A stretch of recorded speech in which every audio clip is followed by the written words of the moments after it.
नमः श्रीयतिराजाय विवेकानन्दसूरये सच्चित्सुखस्वरूपाय स्वामिने तापहारिणे।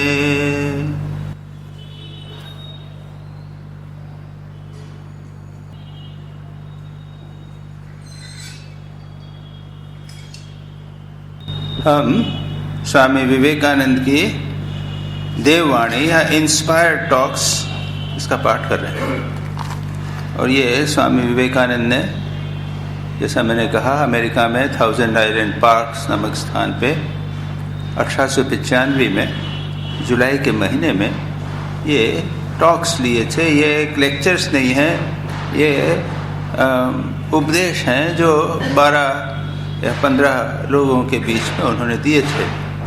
और miss Elon Waldo नामक एक भक्त थी, उन्होंने उसको रिकॉर्ड किया। और मैंने कहा कि रिकॉर्डिंग जैसा आजकल तो ये रिकॉर्ड हो रहा है, तो जो एवरी वर्ड, जो शब्द मैं बोलूँगा वो रिकॉर्ड हो जाएगा। वैसा तो किया नहीं था, वो थोड़े थोड़े अपने नोट्स लिया करती थी। तो ये रिकॉर्ड क्या है, नोट्स हैं, और इसलिए कुछ पोर्शन है, कुछ पोर्शन छूट गए हैं, लगता है कि कुछ टूटा हुआ है। तो इसलिए मैंने कहा था कि यह जो है ये मानो एक सूत्र रूप में, और इसलिए बीच बीच में से हम कई बार पढ़ते हैं, पहले क्या पढ़ा था उससे कोई लेना देना नहीं। तो पिछली बार जो पोर्शन हमने पढ़ा था वो था 9 जुलाई का, और उसमें एक अंश है जो मैंने यहाँ पर एक नोट लगाया है, analyse it again, very important. कुछ एक बात है जो बहुत महत्वपूर्ण है, उस पर पुनः हम विचार करेंगे। वो क्या है? इंग्लिश में इसका है, actions tending to ignorance are sins, not directly but as causes, because they tend to increase tamas and rajas. With sattva only comes wisdom. Virtuous deeds take off the veil from knowledge, and knowledge alone can make us see God. Hindi में उसका पहले से कहते हैं, Shankara declares that all works good and bad are against knowledge. सभी कर्म ज्ञान के विरुद्ध हैं। और यहाँ पर जो स्वामी जी कहते हैं वो ये है, जो सभी कार्य अज्ञान की ओर ले जाते हैं वे पाप हैं, साक्षात संबंध से नहीं किंतु कारण स्वरूप से, क्योंकि उनके द्वारा रज और तमोगुण बढ़ जाते हैं। केवल सत्व के द्वारा ही ज्ञान लाभ होता है। पुण्य या शुभ कर्म के द्वारा ज्ञान के ऊपर का आवरण दूर होता है, और केवल ज्ञान के द्वारा ही ईश्वर दर्शन होता है। शंकराचार्य कहते हैं, सभी प्रकार के शुभ और अशुभ कर्म ज्ञान के प्रतिबंधक हैं, लेकिन स्वामी जी कहते हैं कि पुण्य या शुभ कर्म के द्वारा ज्ञान के ऊपर का आवरण दूर होता है। श्री रामकृष्ण क्या कहते हैं? 2 प्रकार की माया है, विद्या माया, अविद्या माया। अविद्या माया का कांटा छुपा हुआ है, विद्या माया से उसे निकालो और फिर दोनों कांटों को फेंक दो। ये बहुत महत्वपूर्ण बात है कि अंत में आपको शुभ कर्मों के भी परे जाना होगा। लेकिन जब अच्छा कर्म करते हैं, किसी की सेवा करते हैं, निष्काम कर्म जब करते हैं, तो उससे हमारे मन के ऊपर जो आवरण है, अविद्या का आवरण, वो थोड़ा थोड़ा कम होता है। हमारा चित्त शुद्ध होता है, और चित्त शुद्ध होने पर ही हमें ज्ञान प्राप्त हो सकता है। लेकिन यहाँ पर एक बात स्वामी जी ने की है, उसको मैं बोलना चाहता हूँ, और वो ये है, action standing to ignorance are sins. पाप शब्द जो उपयोग किया, विद्या माया अविद्या माया तो है, लेकिन शब्द, एक नया शब्द का उपयोग किया गया है, वह है पाप। जो कार्य अज्ञान की ओर ले जाते हैं वे पाप हैं। पाप किसे कहते हैं? हम सभी के मन में पाप की एक धारणा है, झूठ बोलना, चोरी करना, हत्या करना, व्यभिचार, इन सबको हम पाप कहते हैं। एक चीज को जो पातंजल योग सूत्र के अनुसार ये 5 जो कहेंगे ना, अहिंसा, अहिंसा का विरुद्ध हिंसा, हिंसा, असत्य, चोरी, फिर हुआ व्यभिचार और परिग्रह। इन 5 के विरुद्ध हैं अहिंसा, सत्य, अस्तेय, ब्रह्मचर्य, अपरिग्रह। इनको यम कहते हैं। आज के जमाने में तो हमारा दुर्भाग्य है कि अपरिग्रह का कोई ध्यान नहीं देता, परिग्रह करते चले जाते हैं। हमारे घर में चीजें बढ़ती चली जाती हैं, पैसा बैंक में जमा होता चला जाता है।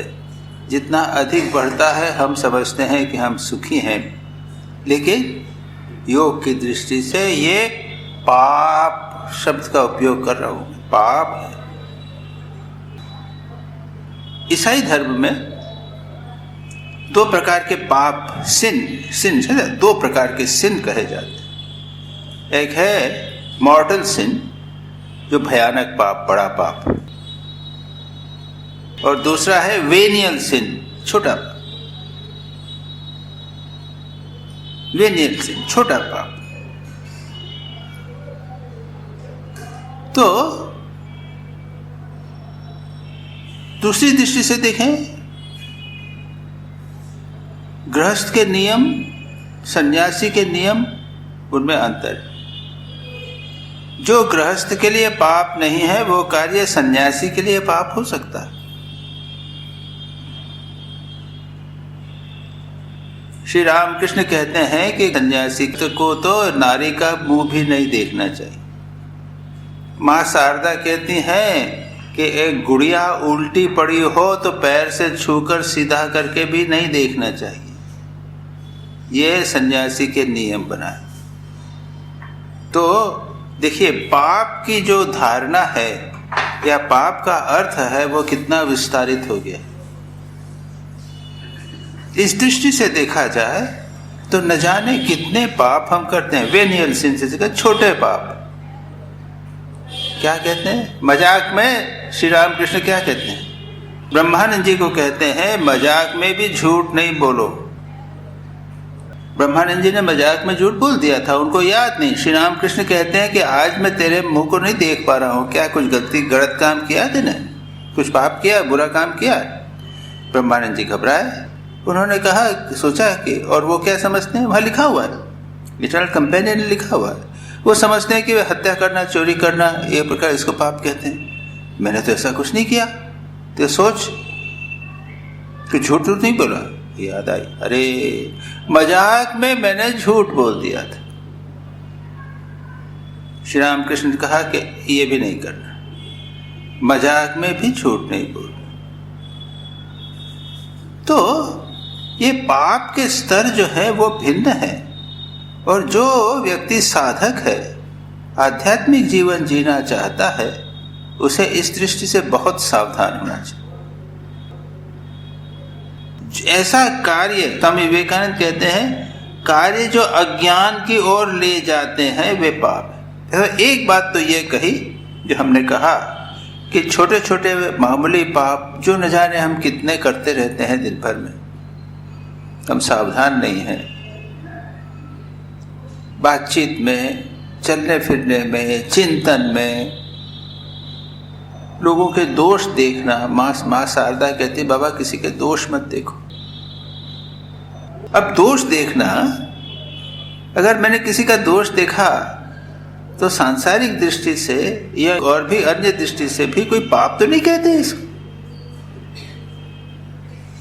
मैंने किसी का दोष देख लिया तो मैंने पाप तो नहीं किया, कोई कहीं नहीं मानता। लेकिन मां शारदा के सिद्धांत के अनुसार आपने पाप किया।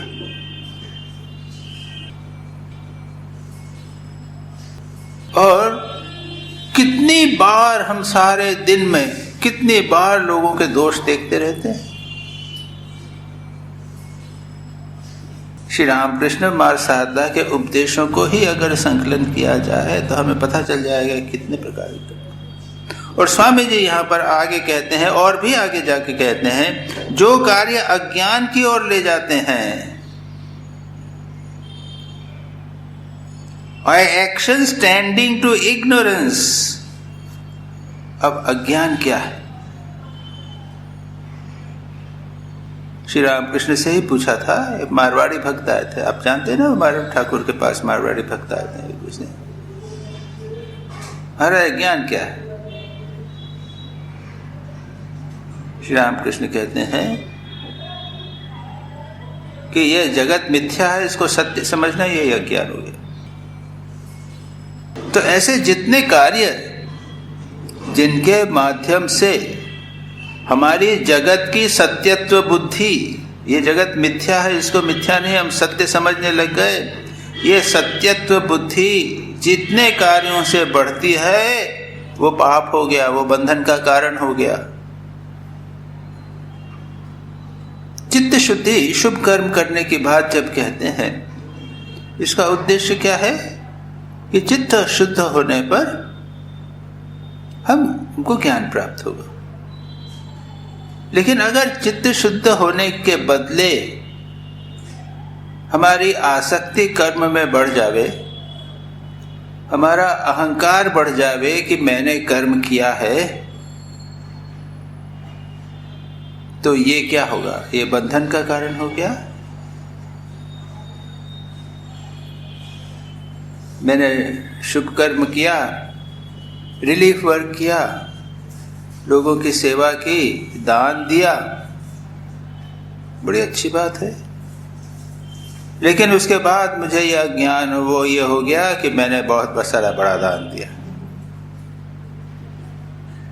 तो ये हो जाएगा जो कार्य अज्ञान की ओर ले जाते हैं। शुभ कर्म भी चित्त शुद्धि करने के बदले अज्ञान की ओर ले जाएंगे, बंधन का कारण हो जाएगा, अहंकार उससे बढ़ जाएगा। बड़ी कठिन बात स्वामी विवेकानंद, जो साधक हैं उनको बहुत सावधान रहना चाहिए। कर्म जो है वो बहुत बड़ा बंधन का कारण हो जाता है। यदि हम सावधान नहीं रहें, यदि हम आसक्त हो जावे, अहंकार आ जावे, इतने सेवा की, इतने पेशेंट देखे, तो ये बहुत बड़ा बंधन का कारण। अब श्री रामकृष्ण कहते हैं कि ये जो है वो साक्षात बंधन के कारण नहीं होते, किंतु कारण स्वरूप होते हैं। ये पाप नहीं है, मैंने दान दिया, ये पाप नहीं है। किसी गरीब की सेवा की, रोगी की सेवा की, पाप नहीं है, साक्षात पाप नहीं है। लेकिन स्वामी जी कहते हैं कारण स्वरूप से, क्योंकि इनसे रज और तम बढ़ जाते हैं, रजोगुण और तमोगुण बढ़ गया। एक कर्म किया, दूसरा कर्म किया, एक सेवा कार्य, एक बिल्डिंग, दूसरी बिल्डिंग, बहुत काम, रजोगुण बढ़ता चला जाता है। या फिर तमोगुण का अर्थ वही अहंकार,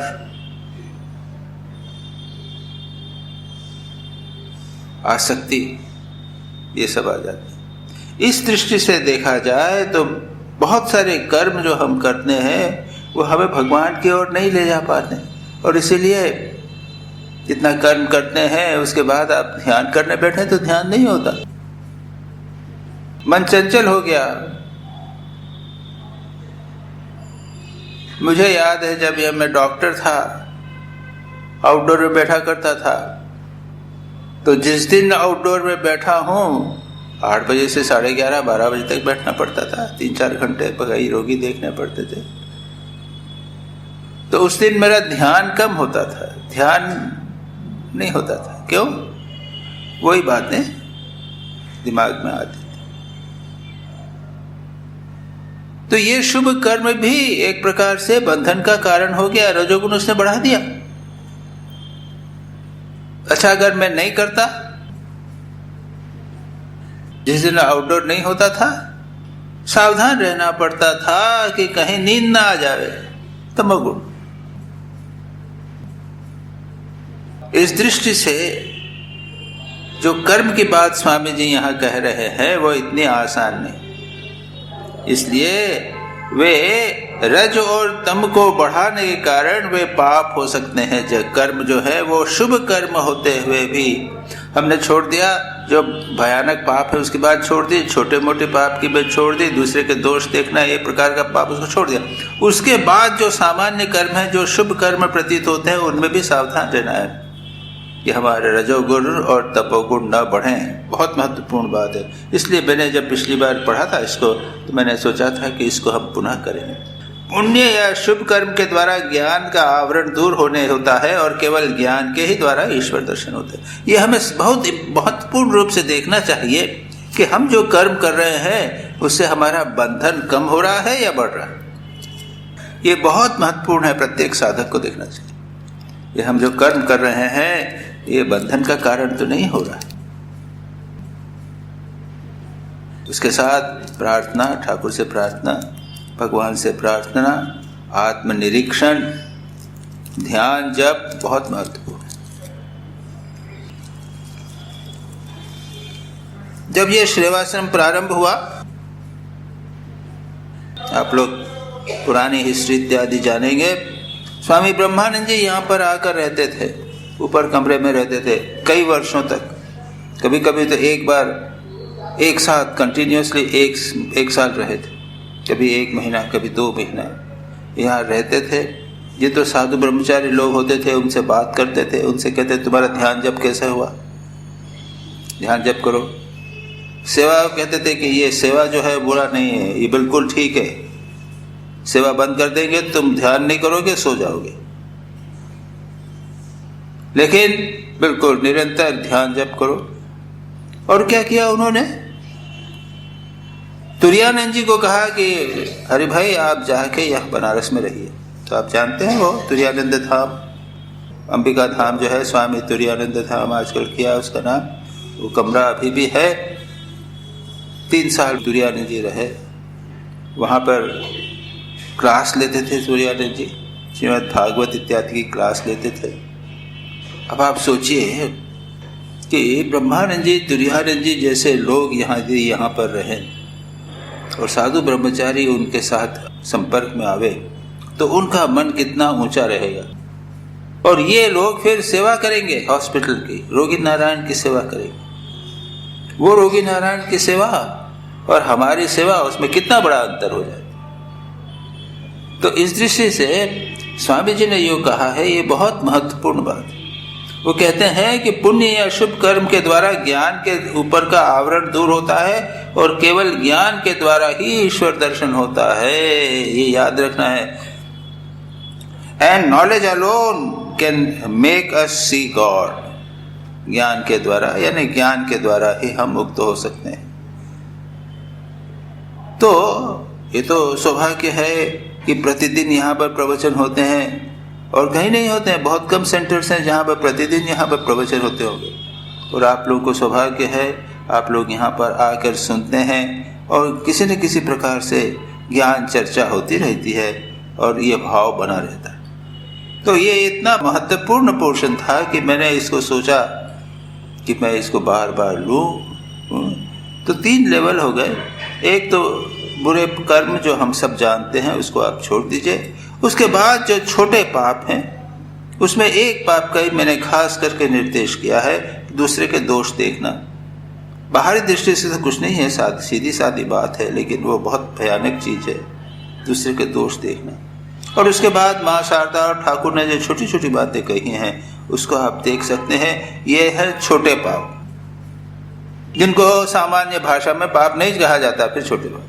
तीसरा है शुभ कर्म, और वो भी आसक्ति से युक्त कर्म, यानी जिससे हम बंधन में पड़ जाएं।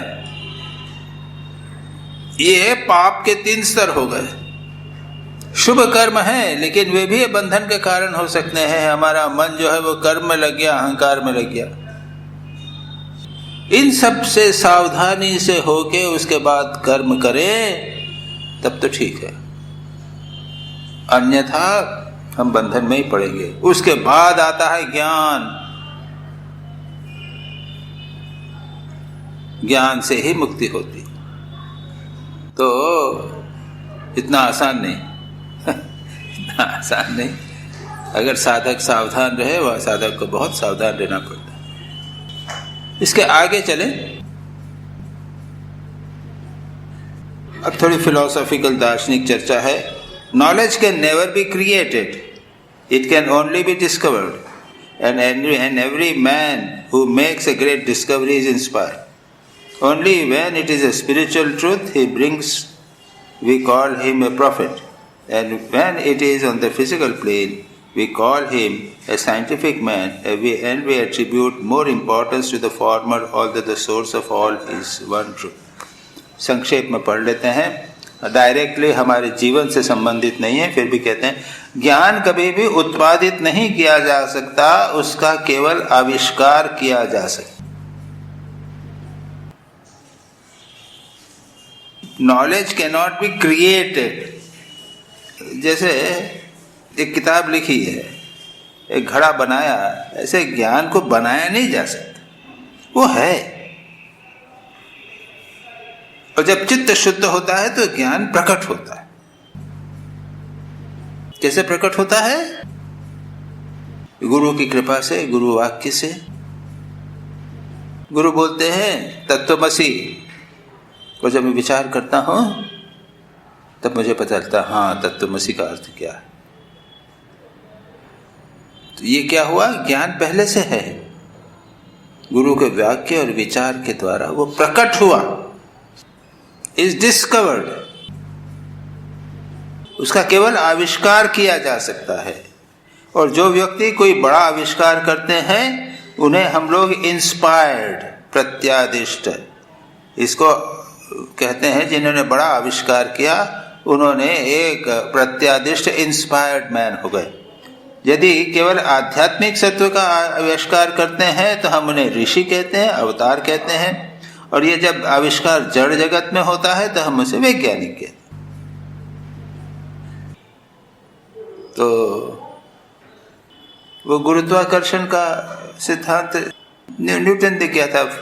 फल जो है ऊपर से नीचे गिरता है, लॉ ऑफ ग्रेविटेशन उसने निकाला। तो ये ग्रेविटेशन क्या उसने बनाया तो नहीं ना, वो तो है, उसको उन्होंने केवल आविष्कार किया। इसलिए कहते हैं डिस्कवरी। विज्ञान में डिस्कवरी की बात कहते हैं। तो विज्ञान में जो करता है, डिस्कवरी करता है, उसको आविष्कार करता है, उसको वैज्ञानिक कहते हैं, साइंटिस्ट कहते हैं। और जो आध्यात्मिक सत्य का आविष्कार करते हैं उन्हें हम ऋषि कहते हैं। ये याज्ञवल्क्य बृहदारण्यक उपनिषद में है। और भी श्री राम कृष्ण ने जो कहा, तो श्री राम कृष्ण ने कोई नई बात नहीं की, जो है उसी को किया। तो यहाँ पर स्वामी जी ये कहते हैं, इसमें कोई विशेष व्याख्या की बात नहीं है, आगे चलते हैं।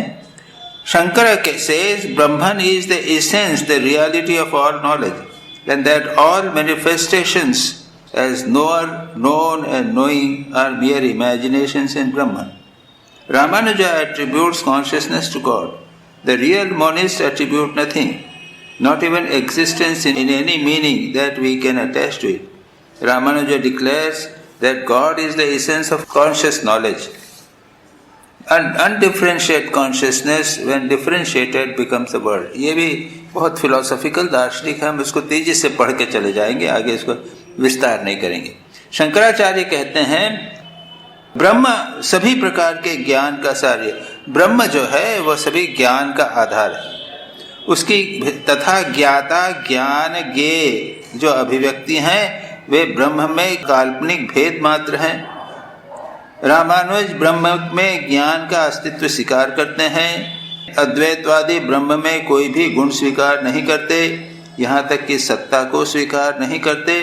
फिर सत्ता शब्द को हम चाहे किसी भी अर्थ में क्यों न लें, रामानुज कहते हैं साधारणतम हम जिसे ज्ञान कहते हैं ब्रह्म उसी का सार स्वरूप है। अव्यक्त या साम्य भावापन्न ज्ञान जब व्यक्त या वैषम्य अवस्था को प्राप्त होता है तभी जगत प्रपंच की उत्पत्ति होती है। कुछ नहीं, ये जो ब्रह्म है ये जगत है, ब्रह्म है उसका आधार है, इसी को ज्ञान कहा। और जब ये अभिव्यक्त हो जाता है तब इसमें जगत प्रपंच उत्पन्न हो जाता है। इससे अधिक कुछ करने की जरूरत नहीं। इसके आगे चलते हैं। बौद्ध धर्म, Buddhism, one of the most philosophical religions in the world, spread all through the populace, the common people of India. What a wonderful culture there must have been among the Aryans 2500 years ago to be able to grasp such ideas. बौद्ध धर्म जो कि जगत के उच्चतम दार्शनिक धर्मों में से एक है, ये बौद्ध धर्म के बारे में दुर्भाग्य है कि हम लोग ज़्यादा जानते नहीं, ये और कभी चर्चा भी नहीं। हम सच पूछा जाए तो अद्वैत वेदांती कितना जानते हैं, ठाकुर की बातें भी हम कितनी समझ पाते हैं, लेकिन बौद्ध धर्म स्वामी जी के अनुसार उच्चतम दार्शनिक धर्मों में से एक है। One of the most philosophical religions of the world, बहुत दार्शनिक है। बौद्ध धर्म हम भी जानते नहीं है, लेकिन संक्षेप में इतना हम समझते हैं कि बौद्ध न आत्मा को मानते हैं, न परमात्मा को मानते हैं, न ब्रह्म को मानते हैं, शून्य। बुद्ध से किसी ने पूछा, बनते क्या ईश्वर है? बुद्ध ने कहा, क्या मैंने कहा है ईश्वर है? तो उन्होंने समझ लिया कि उन्होंने कहा है कि ईश्वर नहीं है। किसी ने पूछा कि आत्मा है क्या? तो मैंने कहा है कि आत्मा है। चुप हो गए। बुद्ध क्या कहते हैं? जो सामान्य उनकी बुद्धि की बातें हैं, शुरू की बातें हैं, उसमें 4 आर्य सत्य हैं और अष्टांग मार्ग है। ये सामान्य छोटी सी बात है। बड़े बड़े ग्रंथ लिखे गए हैं बौद्ध धर्म में, 4 उसके शाखाएं हो गई हैं, बड़े बड़े 4 फिलोसॉफिकल आइडिया। हम लोग जब दर्शन पढ़ते हैं, फिलोसॉफी जब पढ़ते हैं, तो कहते हैं 6 आस्तिक दर्शन है और 6 नास्तिक दर्शन। आस्तिक यानी जो वेदों को स्वीकार करते हैं, ऐसे 6 दर्शन हैं। कौन से हैं? न्याय, वैशेषिक, सांख्य, योग और मीमांसा, उत्तर मीमांसा, पूर्व मीमांसा है ना, वेदांत। ये 6 है। ये आस्तिक, आस्तिक है ना जो वेदों को स्वीकार करते। और 6 नास्तिक भारतीय दर्शन है।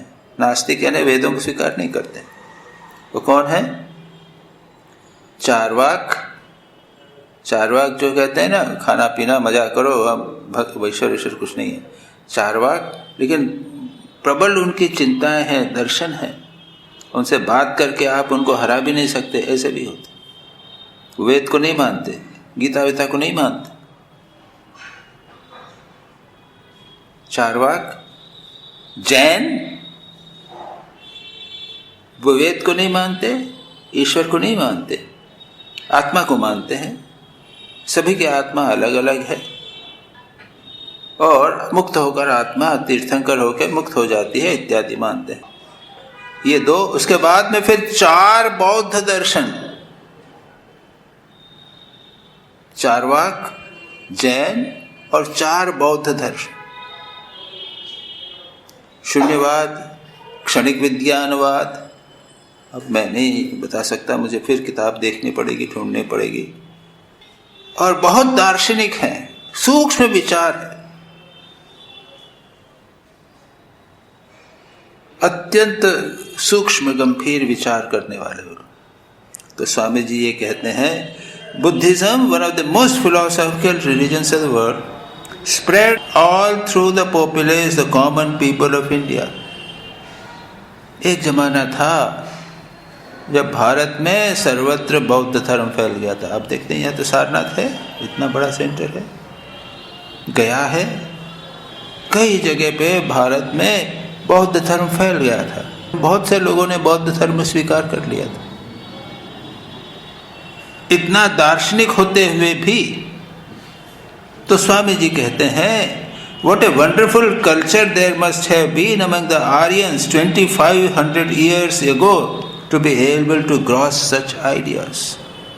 इतना सूक्ष्म विचार को स्वीकार करना, उसको आत्मसात करना और उसको अनुसरण करना उस समय वो लोग कर सके थे। भारत की सर्वसाधारण जनता में फैल गया था। जरा विचार कर देखो, 2500 वर्ष पहले हमारे आर्यों की सभ्यता और शिक्षा कैसे अद्भुत रही, जिससे वे लोग इस प्रकार के उच्च भावों की धारणा कर सके। संक्षेप में बौद्ध धर्म में दर्शन नहीं, एक प्रकार से क्या है, बुद्ध से कहा है कि अरे ईश्वर है या नहीं है, आत्मा है या नहीं, उसकी चिंता क्यों करते हो, ये बताओ। दुख है ना, दुख है, सबको दुख है। जिसको खाने को नहीं मिलता, गरीब है, उसको एक प्रकार का दुख है। जो धनवान है वो दूसरे प्रकार से दुखी है ना। वो धनहीन कहे धनवान सुखी, धनवान कहे सुख राजा को भारी, राजा कहे महाराजा सुखी, महाराजा कहे सुख इंद्र को भारी। तो ये धनीहीन, धनवान, उसके बाद राजा, महाराजा, इंद्र। इंद्र कहे चतुरानन को सुख ब्रह्मा का सुख भारू है, ब्रह्मा कहे सुख विष्णु को भावी। तो सब के बाद एक जो है वो सुख के ग्रेडेशंस हैं, उसमें सब में दुख है।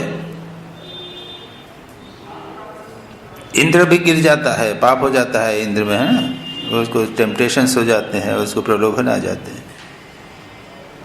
तुलसीदास विचारी कहे हरि नाम बिना सब लोक दुखारी। ये तो एक तुलसीदास जी की बात कही गई है। कहने का तात्पर्य यह है कि सर्वत्र दुख है, ये बुद्ध ने कहा। फिर कहा दुख का कारण है तृष्णा, इच्छा, वासना इत्यादि विस्तार से उन्होंने समझाया। फिर कहा दुख दूर किया जा सकता, फिर क्या करें। हाँ, एक स्थिति है जिसको निर्वाण कहते हैं, दुख पूरी तरह दूर हो सकता है, ठीक है। और फिर दूर करने की कौन स्थिति, जिसको निर्वाण कहते हैं, वो कैसे प्राप्त होगी। अष्टांग योग में 8 अंग, 8 बातें कहते हैं। सम्यक दृष्टि, सम्यक ज्ञान, सम्यक चारित्र, सम्यक आजीविका, सम्यक ध्यान, ऐसे करके 8 बातें भी बात कहते हैं। तो इतना अगर बौद्ध धर्म समझें तो बहुत अच्छा, लेकिन उसके बाद में जो दार्शनिक बातें हैं वो अत्यंत कठिन है। फिर भी भारतीय सामान्य जनता ने उसे स्वीकार किया। मतलब ये है कि इंडियन कल्चर, भारतीय संस्कृति, सामान्य लोगों का चिंतन और सामान्य लोगों का विकास कितना हुआ होगा कि वो ऐसी ईश्वर की बात नहीं, आत्मा की बात नहीं, फिर भी बुद्ध की बातों को स्वीकार कर सके। तो स्वामी विवेकानंद ये कहते हैं कि जिससे लोग इस प्रकार के उच्च भावों को स्वीकार कर सके, ये उस समय का था। अब आगे कहते हैं, Buddha was the only great Indian philosopher who would not recognize caste, and not one of his philosophers remained in India. All other philosophers pandered more or less to social prejudices, no matter how high they soared. Still, a bit of the vulture remained in them. As my master used to say, the vulture soars high out of sight in the sky, but his eye is ever on a bit of carrion on the earth. बड़ी कठोर बात स्वामी जी कहते हैं। भारतीय श्रेष्ठ दार्शनिकों में एकमात्र बुद्ध देव ने ही जाति भेद नहीं माना, और आज भारत में एक भी बौद्ध देखने में नहीं आता। अन्यान्य दार्शनिक अल्पाधिक मात्रा में सामाजिक कुसंस्कारों को मानते थे, चाहे वे जितने ही ऊंचे क्यों न उठे हों, किंतु उनके भीतर चील या गिद्ध का थोड़ा बहुत भाव था ही। मेरे गुरुदेव जैसा कहते थे, चील और गिद्ध ऊंचे उड़ते हैं, किंतु दृष्टि उनकी रहती है जमीन पर सड़े हुए मांस के टुकड़ों पर। अब यहाँ पर स्वामी जी अन्य मतवाद जो भारत में प्रचलित थे उनकी एक प्रकार से थोड़ी सी आलोचना करते हैं। कहते हैं बुद्ध ने जाति उठा दी, तो शूद्र भी बुद्ध हो सकता है, मुसलमान भी चाहे तो बुद्ध बन सकता है, जो चाहे वो बौद्ध बन जावे। लेकिन भारत में जाति प्रथा अत्यंत प्रबल थी, याद रखें। आजकल क्या हाल है मैं नहीं जानता, लेकिन जाति प्रथा उस समय अत्यंत प्रबल थी। और अगर आप जाति को नहीं मानोगे तो ठीक नहीं सकते, ये हाल। ब्राह्मण श्रेष्ठ है, क्षत्रिय है, वैश्य है, शूद्र है, और उसमें भी जाति, उसके बाद छोटी जाति इत्यादि। हम लोग भी सन्यासी हैं। हम कौन से सन्यासी हैं? पूरी सन्यासी। तो हमारे सब और भी है। संप्रदाय क्या है? तो भूरीवार संप्रदाय। तो दशनामी संप्रदाय के जो 10 नाम है ना, पुरी, गिरि, सरस्वती, अरण्य, आश्रम इत्यादि करके 10 संप्रदाय। हम लोगों का अलग अलग, प्रत्येक का उसमें नाम के साथ किसी का आनंद लगता है, किसी का चैतन्य लगता है, किसी का कुछ लगता है, और उसके बाद प्रत्येक का जाति है, संप्रदाय है इत्यादि। परिचय जिसे कहते हैं ना, ऐसा होता है। ये इतना प्रबल है। मैं एक बार बिहार में पावापुरी नामक स्थान है, वहाँ पर गया था तपस्या के लिए। वहाँ पे वो मातुकरी भिक्षा हम लेते थे। तो एक ब्राह्मण पंडित जी थे। मैंने कहा कि आपका योगपट्ट क्या है? योगपट्ट है ना हमारा नाम। तो मैंने कहा ब्रह्मेशानंद पुरी। आपका संप्रदाय? तत्काल बोल दिया भूरीवार। चमक गए एकदम, अरे ये तो सब जानते हैं। उसके बाद में उस गांव में हमारा काफी प्रतिष्ठा हो गई। तात्पर्य क्या है? वो जाति जानना चाहते हैं, संप्रदाय जानना चाहते हैं। ये छोटे छोटे गांव में प्रचलित। स्वामी जी कहते हैं कि बुद्ध ने ये सब उड़ा दिया। परिणाम क्या हुआ? बौद्ध धर्म अधिक दिन नहीं टिका। बुद्धदेव ने ही जाति भेद नहीं माना, और आज भारत में एक भी बौद्ध देखने को नहीं मिलता। अन्यान्य दार्शनिक अल्पाधिक मात्रा में सामाजिक कुसंस्कारों को, ये जो जाति प्रथा को स्वामी जी कुसंस्कार कहते हैं।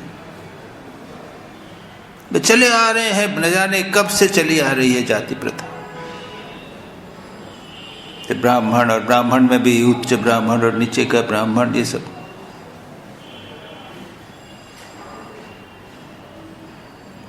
वचनामृत भी तो आता है, कुछ 2 लोग बैठ के बात करते हैं कि वो कौन सा उसका ब्राह्मण है, तो फलाना पर, अरे उसको तो हम मानते ही नहीं है। इस तरह का कुछ है, मुझे अभी याद नहीं आ रहा है। तो ये इतनी प्रबल जाति प्रथा थी। श्री रामकृष्ण सावधान रहते थे। तो स्वामी जी कहते हैं कि जितने बड़े बड़े दार्शनिक हो गए हैं, वे भी उच्चतम दार्शनिक बात करें, लेकिन जाति को स्वीकार करते थे, उससे झगड़ा नहीं करते थे, देखते थे बस। तो स्वामी जी उसकी निंदा करते हुए कहते हैं कि गिद्ध चाहे कितना भी ऊंचा उठे, लेकिन वो उसकी दृष्टि जो है, और नीचे कहाँ पर सड़ा हुआ मांस पड़ा हुआ है, सड़ा हुआ एक मुर्दा पड़ा हुआ है, उसके ऊपर लगी रहती है। तो स्वामी जी इतना कहते हैं, तात्पर्य सामाजिक दृष्टि से बौद्ध उच्चतम आध्यात्मिक उद्यतम दार्शनिक होते हुए भी उन्होंने जब समाज की जाति प्रथा को स्वीकार नहीं किया, तो परिणाम हुआ कि अंत में बौद्ध धर्म को भारत से जाना पड़ा।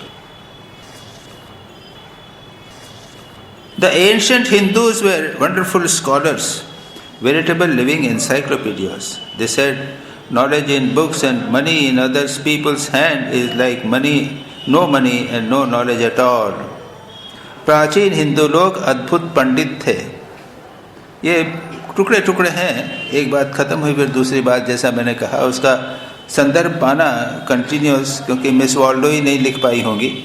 प्राचीन हिंदू लोग अद्भुत पंडित थे, मानो जीवित विश्वकोश, महान पंडित थे, सब बहुत बड़ा ज्ञान उनको था।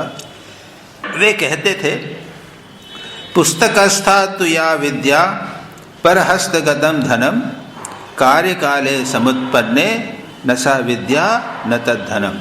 ये चाणक्य नीति में, चाणक्य नीति कई प्रकार की नीति होती। कहते क्या है, पुस्तकस्था तो या विद्या परहस्तगतम धनम कार्य कले समुत्पन्ने न सा विद्या न तद्धनम। यानी किताबों में विद्या जो रहे और दूसरों के हाथ में धन है वो दूसरे के हाथ में रखे, तो टाइम आने पर, आवश्यकता पड़ने पर, समय होने पर वो विद्या भी नहीं रहती और धन नहीं रहती। तो पुस्तक में पढ़ी विद्या, आजकल तो कंप्यूटर में पढ़ी विद्या, ना मोबाइल फ़ोन में आपको सारी पूरी लाइब्रेरी मिल जाएगी। ये विद्या टाइम आने पर, काल आने पर आपको तो किसी ने पूछा आप बता नहीं सकोगे। ठहर को मैं वो टिक टिक टिक टिक करके और देखेंगे, वैसा नहीं। तो जो विद्या आप बता सको, जान सको, आपके मन में रहे, उसको आप पुनः रिप्रोड्यूस कर सको, उस विद्या को विद्या कहते हैं। अन्य विद्या जो है वो विद्या नहीं। और दूसरी बात क्या कहते हैं, परहस्तगतम धनम। धन आपके पास नहीं है, आपने किसी दूसरे को दे रखा है और आप दूसरी जगह चले गए, वहाँ पे आपको प्राप्त नहीं होता। वह धन है अंतकाले कार्य काले समुत्पन्ने, कार्यकाल उपस्थित होने पर वह विद्या भी विद्या नहीं है और धन भी नहीं है। अंत में स्वामी जी एक बात कहते हैं, Shankar was regarded as many as the incarnation of Shiva. Shankaracharya को अनेक लोग शिव का अवतार मानते हैं। आज हम यहीं तक करते हैं। उसके बाद में स्वामी जी ने थोड़ा सा मुसलमानों के संबंध में कहा है, सूफियों के संबंध में बात स्वामी जी थोड़ी सी करेंगे, उनको पढ़ लेते हैं। स्वामी जी कहते हैं, Wednesday July 10 July, there are 65 million Mohammedans in India. Bharat में 6.5 करोड़ मुसलमान हैं। अब क्या है परिडेफन वो मालूम नहीं। उस समय भारत की, स्वामी जी के समय भारत की आबादी भी क्या रही होगी मैं कह नहीं सकते। भारत की आबादी उस समय शायद 30 करोड़ रही हुई, आज है 137 करोड़, 135, 36, 137 करोड़ भारत की आबादी है। तो ये आबादी, मुसलमानों की आबादी भी बदल गई होगी। सूफी लोग जीवात्मा को परमात्मा से अभिन्न मानते हैं। और सूफी क्या है, इसके संबंध में कहा है कि इस्लाम जब हिंदू धर्म के साथ संपर्क में आया, तब ये सूफीज़म उत्पन्न हुआ। इस्लाम और हिंदुज़म के मिलने से India gave rise to the sect known as Sufis. ये एडिटर ने लिखा हुआ है। Sufis identified man with God and through them this idea came into Europe. सूफियों ने जीवात्मा को, मैन मनुष्य को यहाँ पर हिंदी में अनुवाद करते हुए कहा, जीवात्मा को परमात्मा से अभिन्न मानते हैं। उन्हीं के भाव के द्वारा वह भाव यूरोप में आया है। अन्यथा ईसाई धर्म में जीव, मानव और ईसा भिन्न है, ईश्वर भिन्न है। वो हमारे तरह और आत्मा परमात्मा एक है, उसको भी स्वीकार नहीं करते। वे कहते हैं अनल हक, जैसे तो क्या कहते हैं वो लोग, अनल हक। अनल हक यानी अर्थात मैं ही सत्य स्वरूप हूँ। फिर भी उनके भीतर बहिरंग या प्रकाश, इजोटरिक या अंतरंग या गुह्य, एक्सोटरिक और इजोटरिक मत हैं। मोहम्मद स्वयं यह विश्वास नहीं करते थे। But they have esoteric as well as exoteric doctrines, although Muhammad himself did not hold it. ये बहुत दार्शनिक चीज़ हो जाती है। एक प्रसिद्ध पुस्तक Muslim saints and mystics, Muslim saints and mystics, Tazkiratul Auliya, that is the Urdu name of it. The writer है फरीदुद्दीन अत्तार, आपको इंटरनेट पे मिल सकती है ये। उसमें करीब 40 मुसलमान संतों की जीवनियाँ हैं और उसमें ये संत भी हैं, इनका नाम था मंजूर हल्लाज, जिसने अनल हक कहा था। अनल हक यानी मैं भगवान हूँ, मैं अहम ब्रह्मास्मि। अहम ब्रह्मास्मि का उर्दू हो गया अनल हक। हक यानी अल्लाह, भगवान। अनल, मैं अल्लाह। ये एक संत थे, उसने कहा तो उन लोगों ने उनको कहा कि ये तो पाप की बात, गलत बात कह रहे हैं। और बड़ी मज़ेदार कहानी है। उनको जब मारा, उनको फिर उन्होंने कहा कि इसको मार डालना चाहिए। उनका गर्दन काटी तो जब खून गिरा तो वो अनल हक लिख दिया उसने। उनको जलाया तो जो राख को पानी में डाला तो राख अनल हक हो गई, लिख दिया। इस तरह के बड़ी मज़ेदार, इतने पावरफुल, इतने ऐसे संत थे कि उन्होंने अपने आप को भगवान के साथ ऐसा एक कर लिया था कि उनका खून, उनकी राख, वो सब कहती थी अनल हक, अनल हक। उनके शरीर से, मृत शरीर से अनल हक करने लग गया था। और उसने ये कहा था कि वो जब नदी में डाल दिया तो उसने कहा था कि तुम जब मेरी राख को नदी में डालोगे तो उससे तूफान उठेगा, उससे ऐसी लहर उठेगी जो तुम्हारे नगर को डुबा देगी। डुबाने लग गई तो उन्हें ये भी कहा था कि क्या करना है, कि मेरा कपड़ा सामने डाल देना तो वो रुक जाएगा। तो ऐसे ऐसे संत भी हुए हैं। इसका जो वर्णन है बड़े मज़ेदार उस पुस्तक में वर्णन है। राबिया की जब मैं कभी कभी चर्चा करता हूँ उसका भी वहाँ पर एक वर्णन है। हसन बसरी का है, मंजूर हल्लाज का है। तो ये अनल हक वाले थे। स्वामी जी इसी चर्चा कर रहे हैं यहाँ पे। अनल हक, अनल हक अर्थात मैं वही सत्य स्वरूप हूँ कि उसका बहिरंग प्रकाश भी होता था और अंतरंग प्रकाश भी है। स्वयं हम खुद अनुभव करें कि मैं आत्मा हूँ, परमात्मा हूँ, अहम ब्रह्मास्मि, और साथ ही साथ उसका बाहर प्रकाश भी उनमें दिखाई देता था। उनकी जो बोलते थे उसमें, उनके खून में, उनकी राख में वो प्रकट होता था। तो इस प्रकार से हम इसको देख सकते हैं। और उसके बाद में एक दूसरी चर्चा होगी। स्वामी जी कहते हैं, इसको भी ख़त्म कर ले।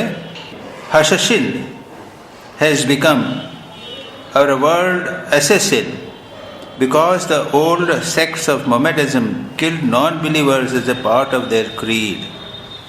कहते हैं हशाशिन शब्द से अंग्रेजी असैसिन, हत्याकारी शब्द आया है।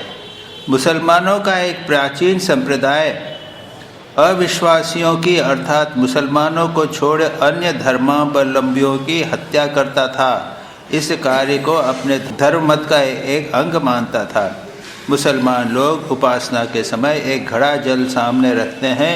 ईश्वर संपूर्ण जगत में व्याप्त है, इसी भाव का यह प्रतीक स्वरूप है।